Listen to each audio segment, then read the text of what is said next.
Bhojpuri industry में दो हीरोइनें अक्सर ही एक बहुत अच्छी दोस्त बनती आई हैं। ऐसी ही एक दोस्त जोड़ी इन दिनों सोशल मीडिया पर छाई हुई है। हम बात कर रहे हैं अक्षरा सिंह और सहर अफशा की जोड़ी की। यह दोनों एक्ट्रेस इन दिनों यूपी के फैजाबाद में फिल्म विवाह 2 की शूटिंग कर रहे हैं। शूटिंग के दौरान दोनों एक दूसरे के काफी करीब आ गए हैं और दोनों अक्सर मस्ती के मूड में नजर आते हैं।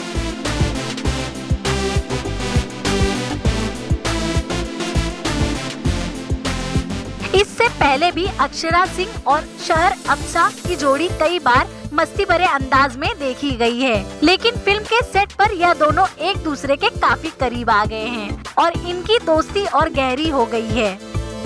आपको बता दें कि विवाह 2 इस फिल्म में प्रदीप पांडे चिंटू मुख्य अभिनेता हैं और फिल्म में अक्षरा सिंह और सहर अफशा मुख्य अभिनेत्रियां हैं। सहर अफशा ने खेसारी और पवन सिंह के साथ भी फिल्में की हैं और अब चिंटू के साथ नजर आएंगी।